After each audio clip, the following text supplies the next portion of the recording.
As I was working on pulling together people who are experts at communicating social science to the public, people kept suggesting that I talk to one person in particular, David Nussbaum, which was great because I had already talked to him. He was at the top of my list too.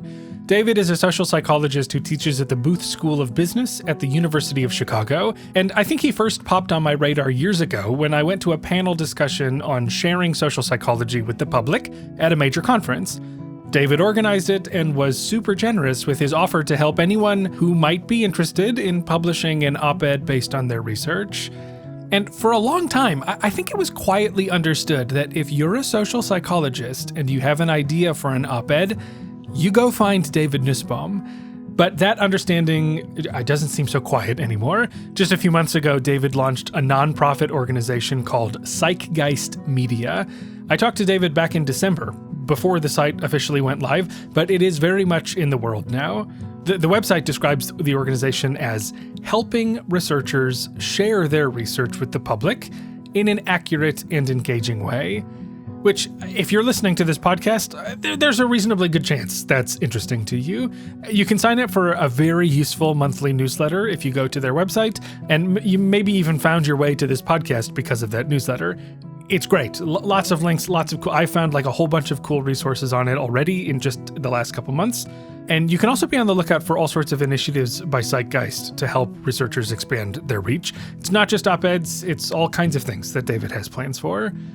But since he's really known for op-eds, I wanted to pick David's brain on the subject for this podcast, which I don't think I've introduced. So for the record, welcome to episode 4 of Hot SciComm Summer, a special mini-series of the podcast Opinion Science, where I talk with a range of science communicators about their work and how scientists, journalists, and anyone else can become more effective communicators. And as I said, David's the guy to talk to when it comes to op-eds. He's helped land articles in major outlets like the New York Times, Washington Post, Los Angeles Times, The Atlantic, Wall Street Journal, Scientific American. I mean, I guess I should just say all the places. So I asked David about how he became the social science op-ed guru, what makes for a compelling op-ed piece, and what we can expect from Zeitgeist Media now and moving forward. So here we go.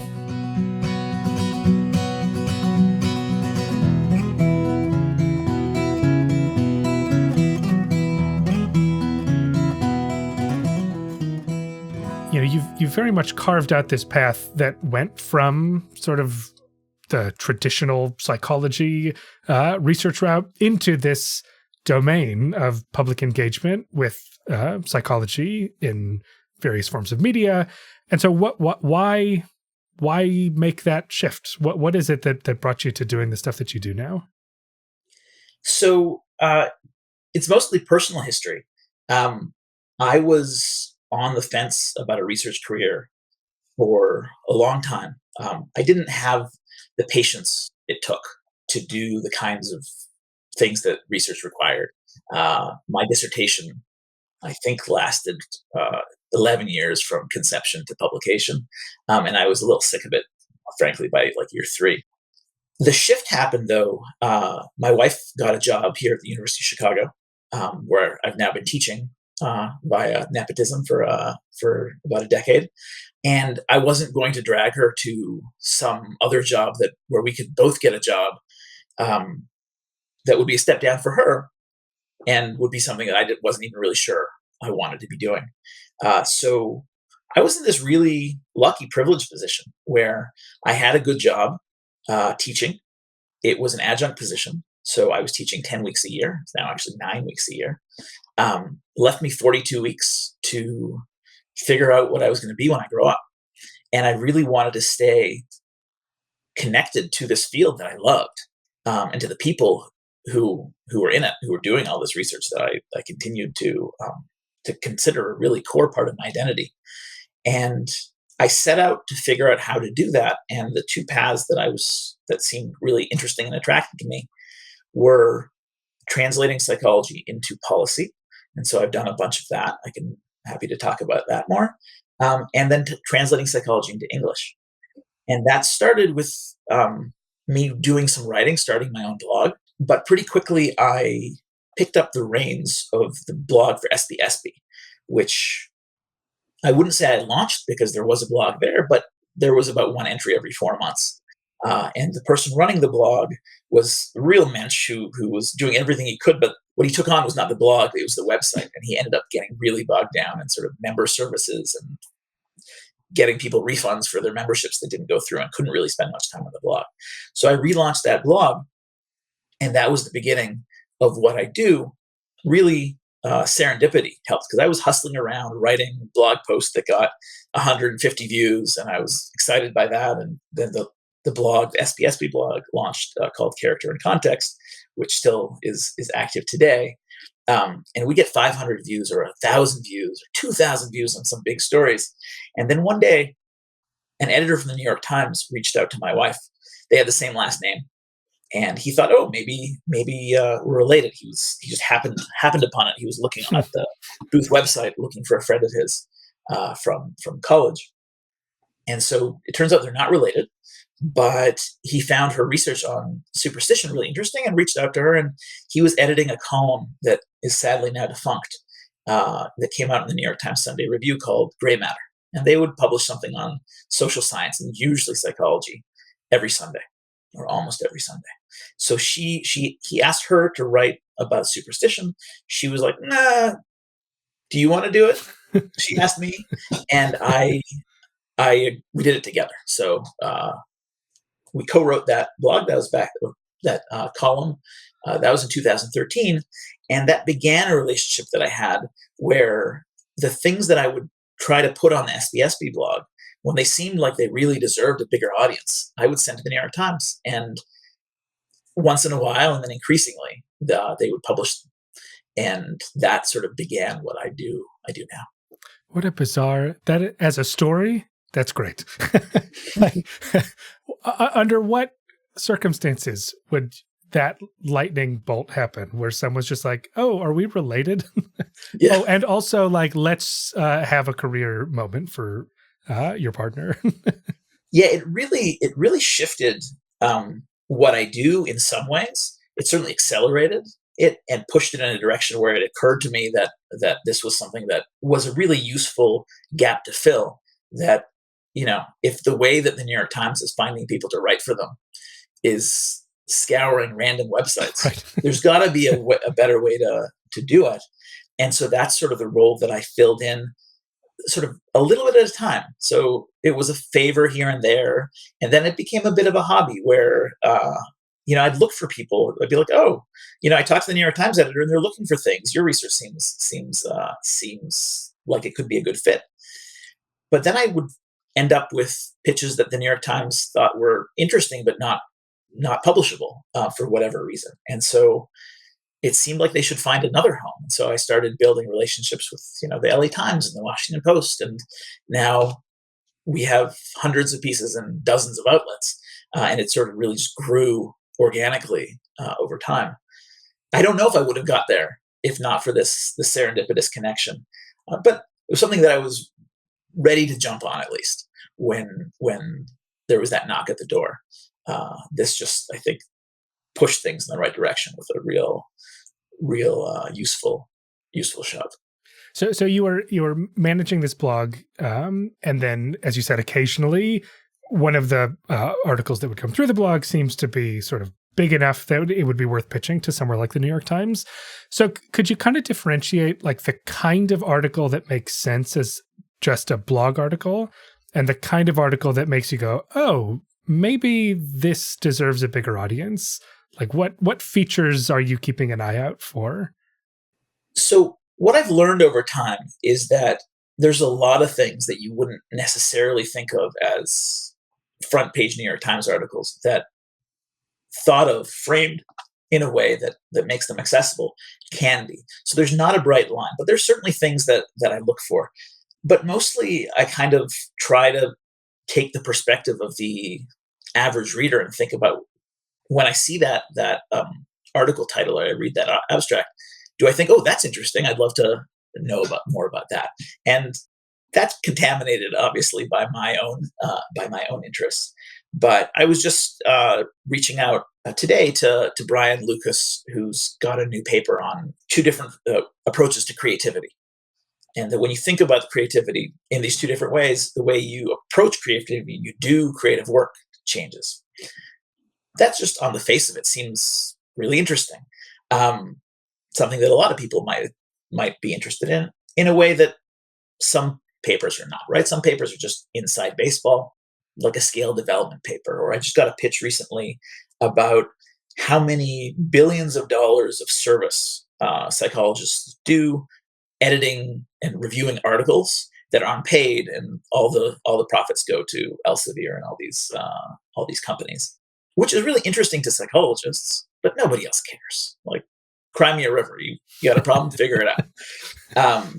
And so I don't turn down many pitches, but sometimes it's a question of where they belong. So the creativity pitch might not end up in the New York Times, although it could.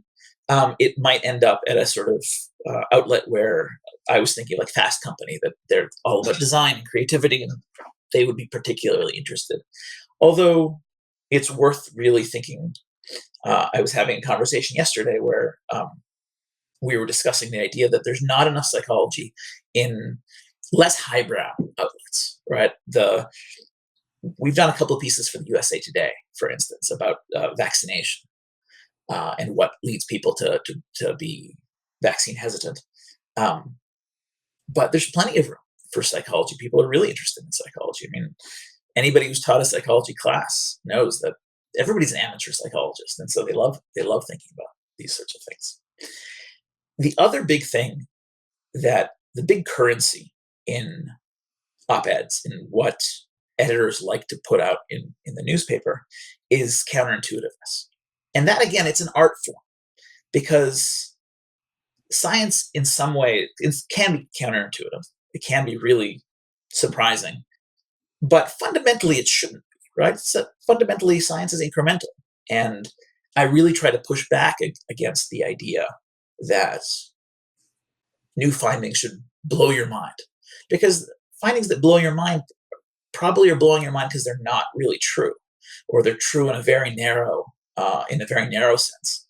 And so the art of pitching findings that are incremental is to present them in a way that the novelty is obvious to the reader, or to the editor, who's the gatekeeper to the reader. Because there's a hindsight bias that you get immediately as you read an article, where the author tells you something new, and people's instinctive reaction is, well, I already knew that. Even if that's not at all true. Even if I could have told you the exact opposite thing, and you would have said, well, I knew that too, because you have these theories, and these theories are contradictory, and that doesn't matter, because you apply them sort of more or less haphazardly. You're not publishing them in a journal.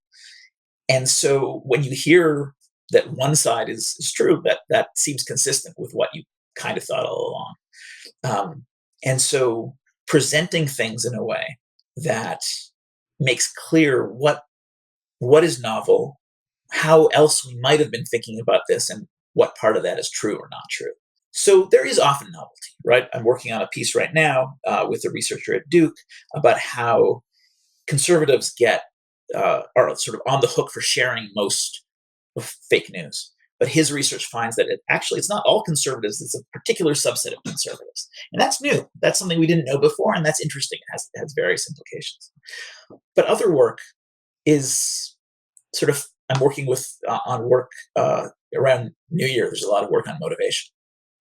And a lot of motivational science, there are things we know, and they're not necessarily breakthroughs that, right, do these three things and your motivation is going to be completely jump-started. They're just basic insights, but they're not insights that people necessarily know. They could really benefit from them, and they're often doing things based on the wrong implicit theories, the wrong sort of intuitions about how motivation works, and these can be extraordinarily helpful. So another piece I'm working on right now, and it should be coming out in Time magazine early in the new year, by Jelle Fischbach.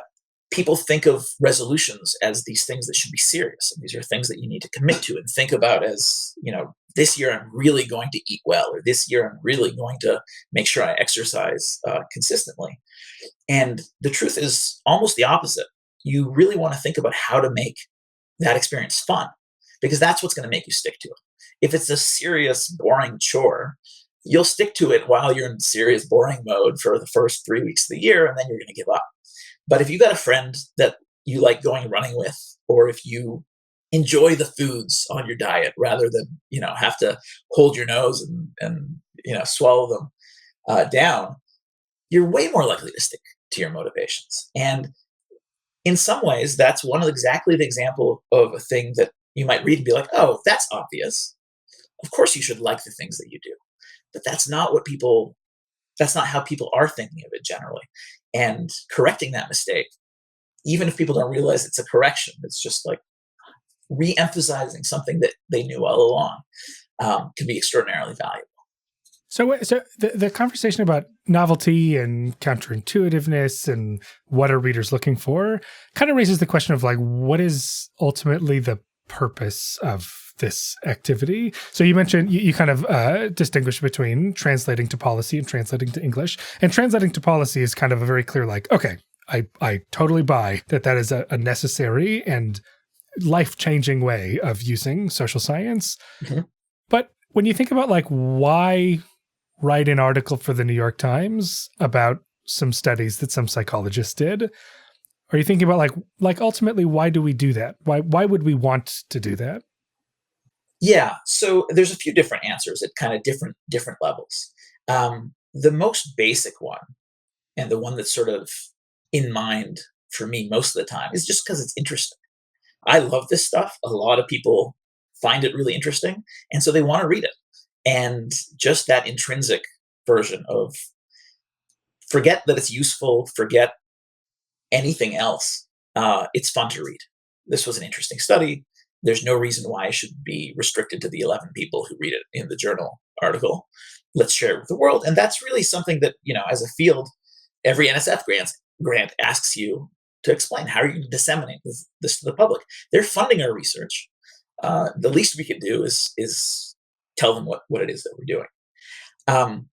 On a broader level, I think it's really useful to really incrementally help people think of the psychological angle, the psychological lens to take to various issues. Personal issues, of course, those are pretty easy. But these much bigger issues, psychology isn't the only angle to take, but neither is economics the only angle to take, or politics. So where does psychology belong in the ecosystem of ideas and lenses to take to a problem? When you forget that the sorts of policies you want to implement are psychological or are going to be implemented in people who have psychologies, it's really important to understand what that psychology is. So that, I guess, is a bit of a policy answer. But for the public to really recognize and appreciate that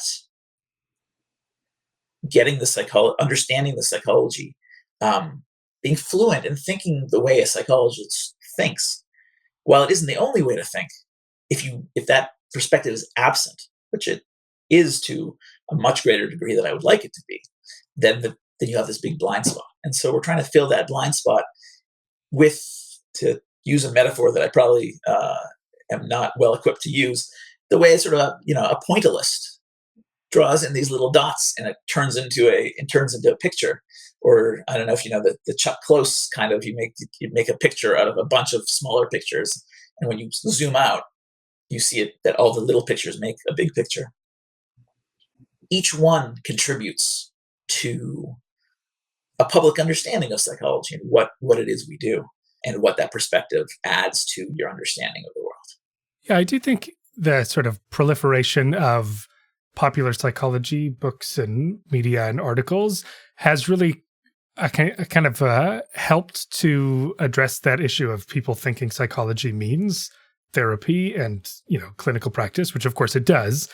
But that was like the only public image of psychology for so long. And I do think that people do have more of an appreciation, right? As, podcasts like Hidden Brain, I feel like is one of those that is like, so like heavily consumed and has done such a service to being like, oh, social science is this thing that studies these questions, and all these articles that show up in newspapers and magazines to be like, oh, psychologists found.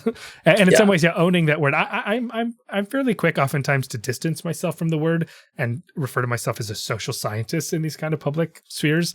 But that might actually be doing a disservice to the public image of psychological science as its own brand of stuff in the world.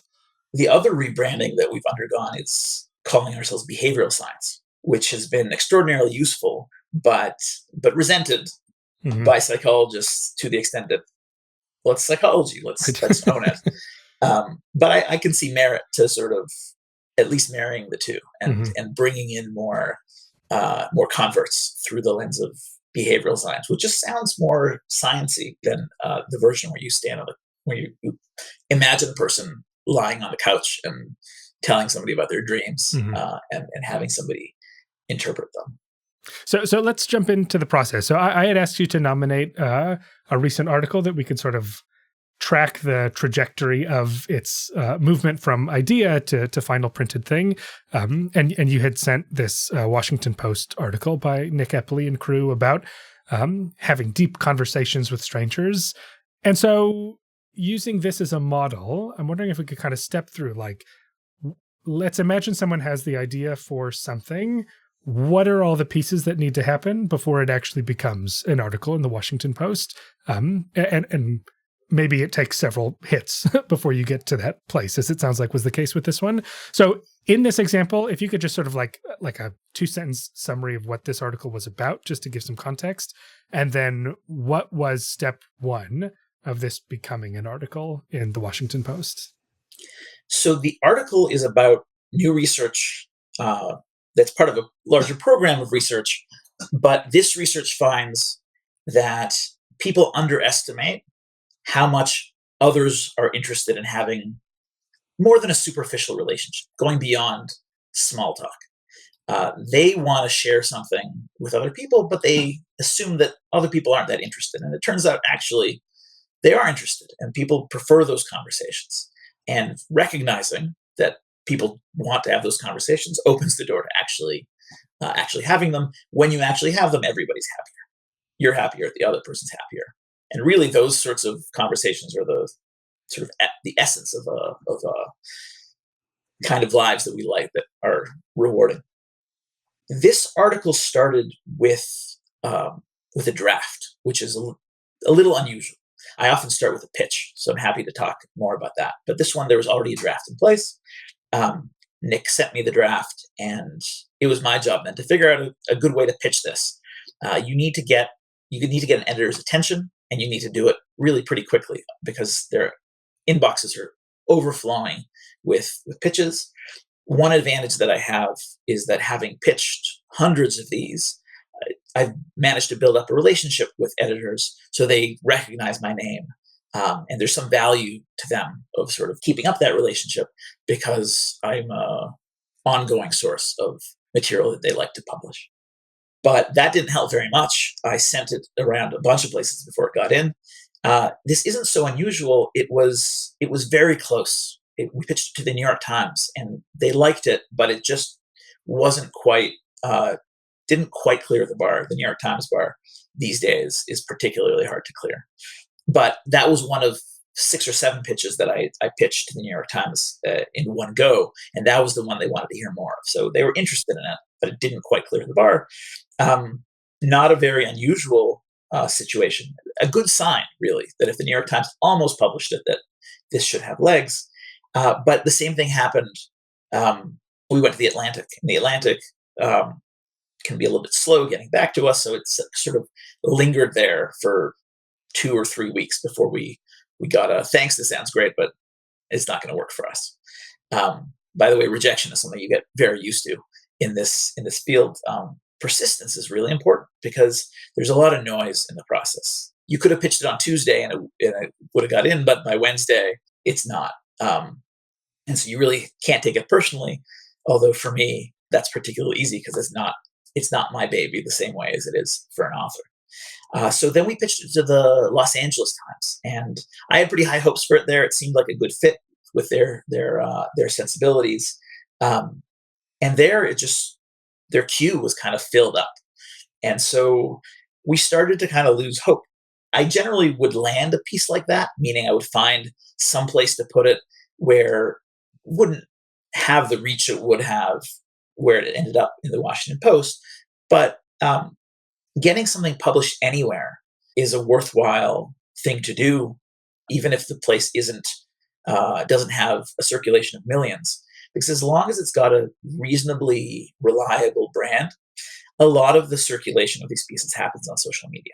And so very often you can put a piece into your local newspaper and it can pick up traction. It won't pick up as much traction as it will from the New York Times, but it's not worth giving up just because it didn't get in one of the top tier outlets. It won't look as good on your CV, but most people aren't really doing this for their CV anyway, maybe for their mom to show. I've had great stories actually of people. That first piece I told you that we wrote, my best friend's mom, who lives in Israel, read the article and was like, "Oh, that's great. I wonder who wrote it." And it turned out to be my wife and I. So the reach is kind of amazing sometimes. But to return to this Washington Post article, we had almost given up when we decided, all right, let's try the Washington Post. Those are kind of the top outlets I generally go to: New York Times, LA Times, the Atlantic, the Washington Post, the Boston Globe.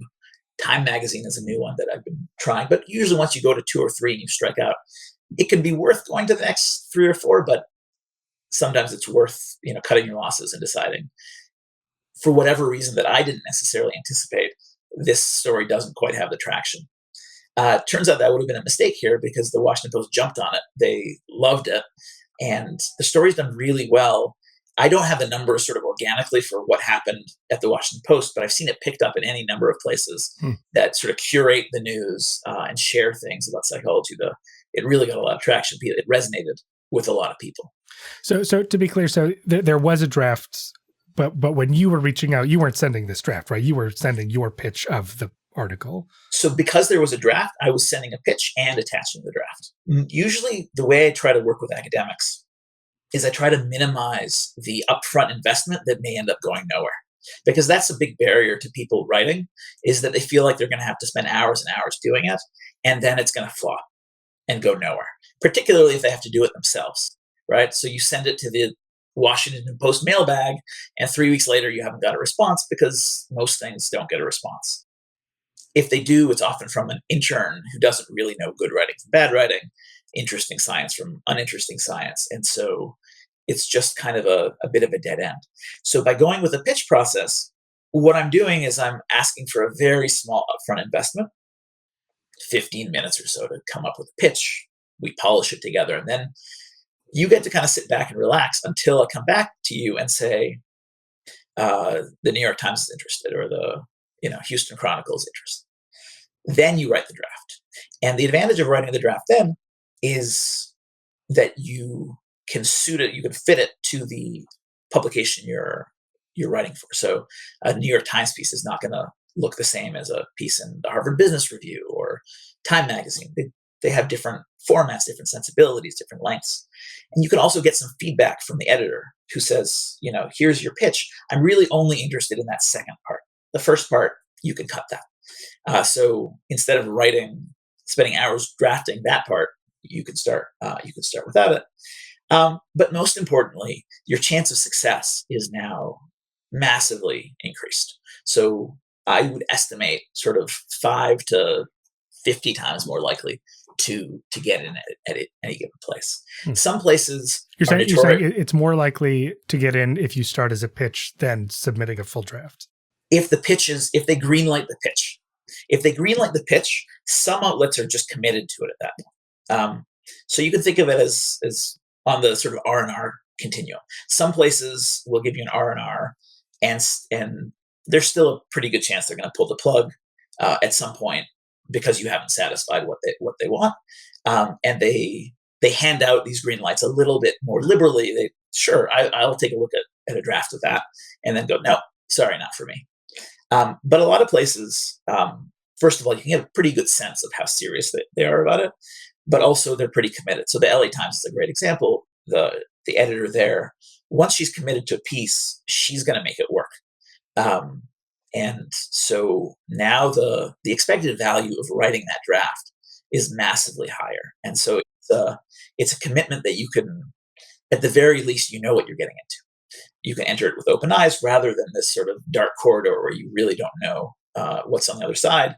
There's not a lot of extrinsic reward for writing for the public. You're not going to get tenure because you wrote for the public or a promotion or a job. Increasingly, people look at it as a good thing rather than Mhm. not such a good thing as they might have used to, or worse, right? The sort of there was a, I think of it in the sort of pre-Dan Gilbert era before he wrote Stumbling on Happiness. The idea of sharing your research with the public, like it's not what a scientist does. And that's part of our project too, is to normalize that and to bring more voices to the forefront. That's what I'm hoping to be able to do with the nonprofit, is to really kind of systematically thinking about representation and whose voice gets out there. So to circle back to the small talk article, Yes. so when there was a draft and then you made it into a pitch, and just to kind of crystallize like what makes a good pitch in this example, like what were you emphasizing? How were you selling this idea? Like what was your theory behind why this characterization of this article is going to be of interest to these outlets? So there's a few things to keep in mind in a pitch. One is just mechanical, just to keep it short, because you want somebody to look at it when they open the email and not just go, "Oh, I'll read this later." Um, the intention to read it later is often legitimate and sincere, but it doesn't actually happen. So you want to give it away in a short period of time and really get to the point, with as little sort of throat clearing as possible. Within that small amount of real estate that you have available, you want to connect it to the current moment in some way. Answer the question, why now? There are exceptions. Sometimes there's very evergreen articles that you pitch in that vein, but usually you want it to be relevant to people's current lives. So in the case of this article, this was written in a lull of the pandemic, sort of post Delta, pre Omicron. I don't know if post Delta is a thing actually, but people were starting to be double vaccinated and boosted, and the kids were being vaccinated, and so there was a sense that we were sort of reemerging into the social world, and as we did, our social skills had become eroded, and within that context, the idea of you know small talk seemed like the last thing you really want to do, and here was sort of an antidote. Really, you don't need small talk. What you want to do is have real conversations. And is that really even true? I don't know. Sometimes you just need to hook the reader in and make it feel relevant for the moment. Sometimes it's very obvious that something is relevant to a particular event or a particular occasion. So we write a lot. New Year's is coming up, or Thanksgiving just happened. There's a lot of articles that end up getting written about like how to have productive conversations with your family or how to make resolutions. But the hook doesn't have to be so direct, but it should feel that it's not random, that it's connected to something that's actually happening. And then we get to the idea of counterintuitiveness. So how do you frame this finding so that people don't think, well, of course nobody likes small talk, and we should have deeper conversations, because that's the go-to for almost any pitch, is to say, well, we already knew that. And so the framing there has to. I mean, the trick that is easiest to use is to lead people along the wrong intuition. Everybody thinks A, but actually B. And as long as the intuition that's the foil here is a plausible intuition, and it usually is, that sort of approach works. You highlight for people that the opposite of your finding, or the absence of your finding, is the way people often think, or is at least a very plausible way to think. Malcolm Gladwell is the king of this sort of approach, where usually in sort of a longer form article, but he will open up by explaining something very obvious and has the reader nodding along, going, yes, obviously this is true. And you get 2 or 3 paragraphs in, which you can't do in an op-ed, but in a longer form piece you can. You get 2 or 3 paragraphs in, and suddenly says, well, none of that is true, right? Which is usually an exaggeration, Right. but really does the trick of making you feel, giving you sort of the metacognitive feeling that you're learning something new. And what you're trying to do is mirror that in a much smaller space. And speaking to the editor to whom you're pitching, you want them to have the impression that their readers will feel like they're learning something they didn't already know. And so for this piece, it was pretty easy because you just had to describe what they find that people actually really think. People do actually really think that nobody's interested in hearing about the struggles you're having with your mother-in-law. They're interested in, they just want to say, how are you doing? Fine. Nice weather we're having. And people can resonate with the intuition that it feels like it's going to be awkward to have this deep conversation. People have a hard time initiating it. And so it's not hard to make the case that, well, the evidence actually shows that is a misapprehension. And so that making that counterintuitive was not particularly difficult. There's other cases where it takes a lot more work to frame something as non-obvious, because sometimes the best science is obvious.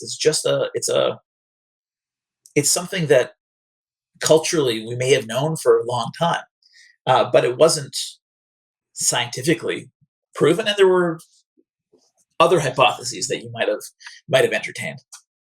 And so, I was telling you earlier about motivation, right? There's a lot of intuitions about how best to motivate yourself.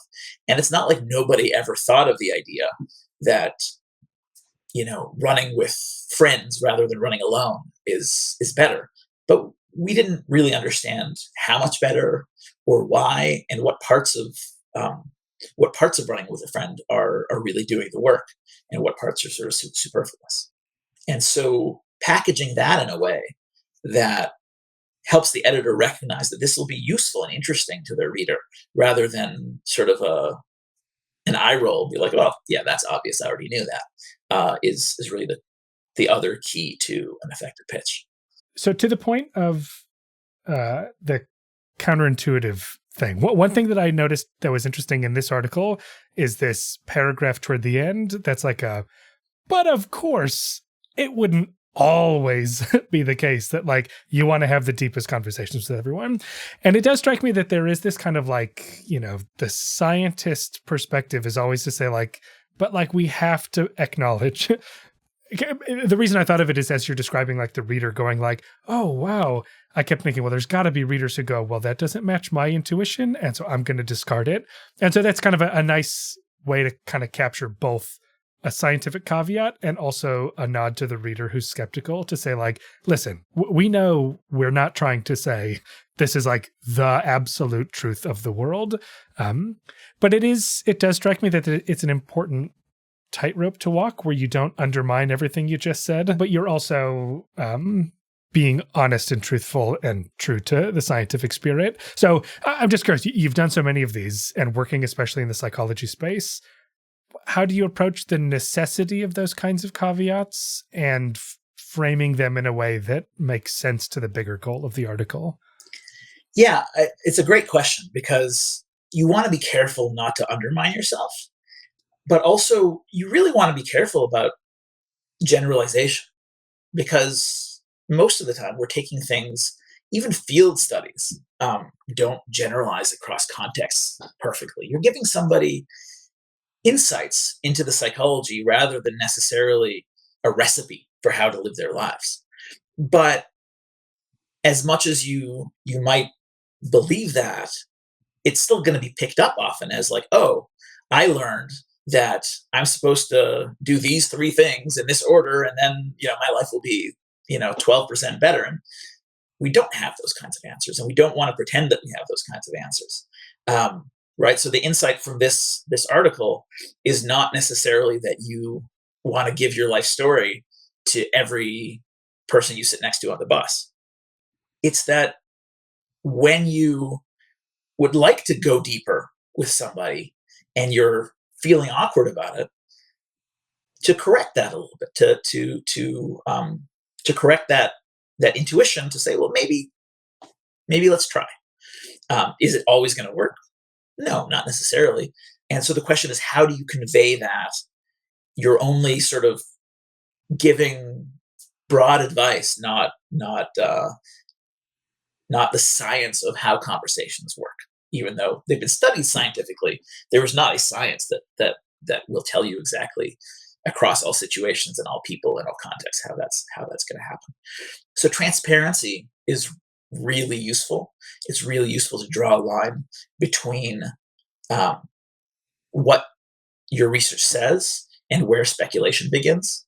And it's often nice to speculate a little bit. So if you signal that, it helps give the reader to demarcate those two things, but it also reminds them that sort of what came earlier was sort of the lab version, and what comes later um, doesn't have data supporting it, but is really kind of the most useful implication. So I'm working with a researcher here at the University of Chicago who's doing research, developmental psychology research on kids worried about raising their hands to ask questions in class because it'll make them look dumb. And this is something that they find sort of develops around 6 to 7 years of age, which is earlier than most people had anticipated.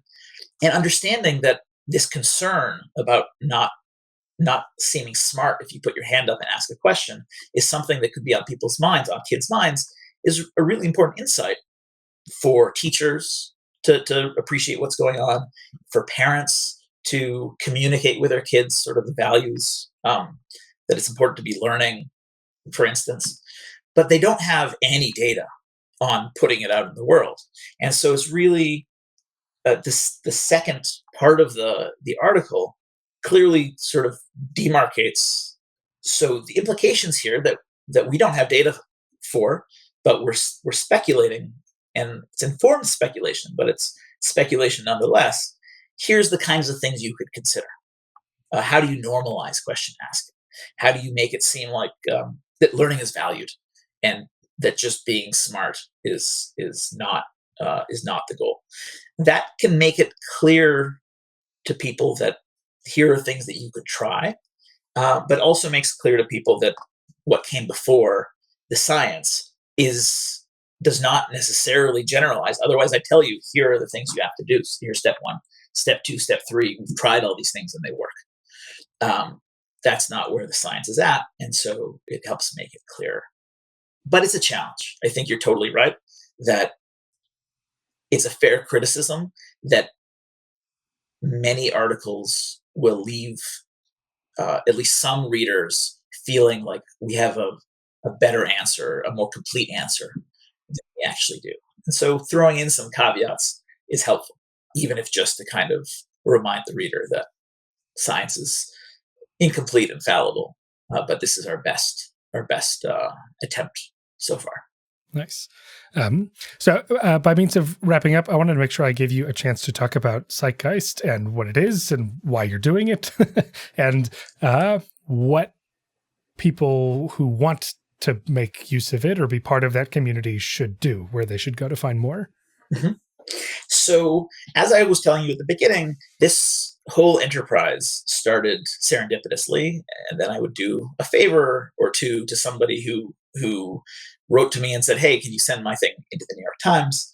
Then it expanded, and I was doing it. It was a bit of a hobby, and I would do one every month or two. And right now, I've got probably 20 to 25 of these op-eds on my desk at any given time, and it had become apparent that it was unsustainable. This work was 95% at least pro bono work. It's not particularly lucrative, so it was never a big goal to make money off it. But it became sort of started to become expensive to do this. And so the goal is to build a sustainable organization that's going to be Zeitgeist Media. That's a play on the term zeitgeist because it's the psychology that's sort of in the air that people are talking about and are relevant to the things that we're thinking about. What we want to do is we want to build not really a consulting outfit, but it's a nonprofit, and we want to make it into a community because there's a lot of people in the field who are interested in communicating psychology, and we want to make them stakeholders and do this together. I'm obviously in a position where I can do a lot of the heavy lifting and be the linchpin, but I want everybody to be involved who wants to be part of this undertaking.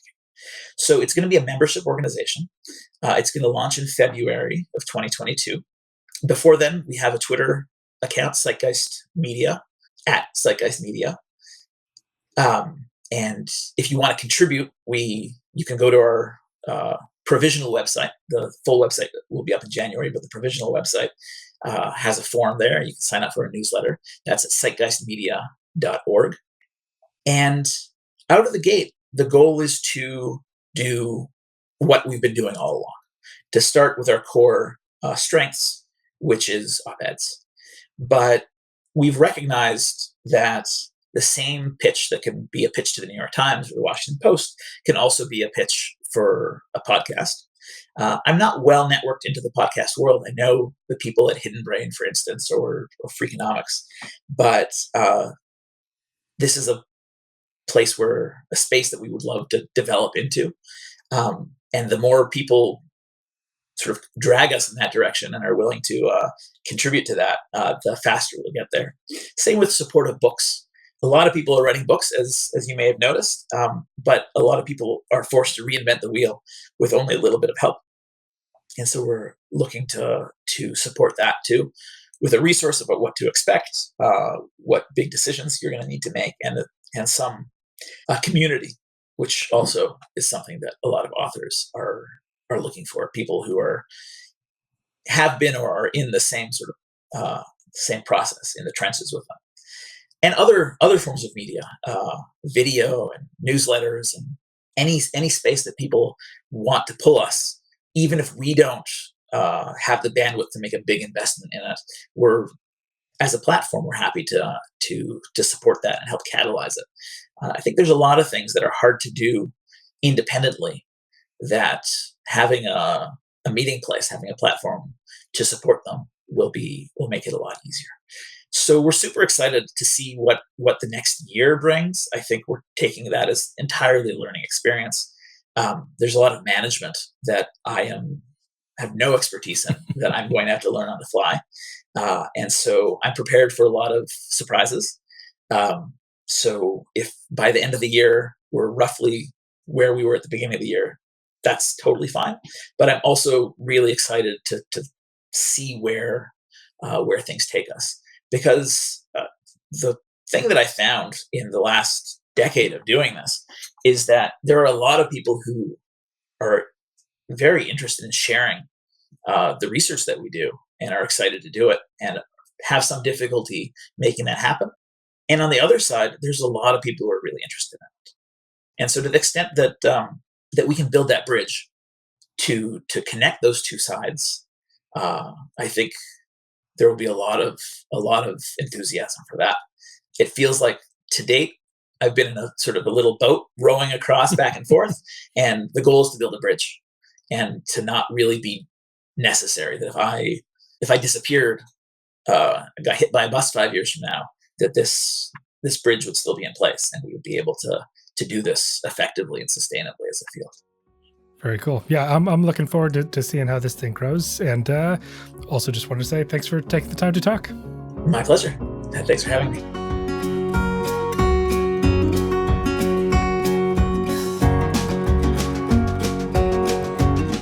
Thank you so much to David Nussbaum for taking the time to share his story and what he knows. He's done an incredible service to the field of social science. His new organization, again, is called Zeitgeist Media, which is at zeitgeistmedia.org. Or if you don't know how to spell that, you can just check out the episode webpage for a link. Sign up for their newsletter. Consider being a member. You'll be in very good company.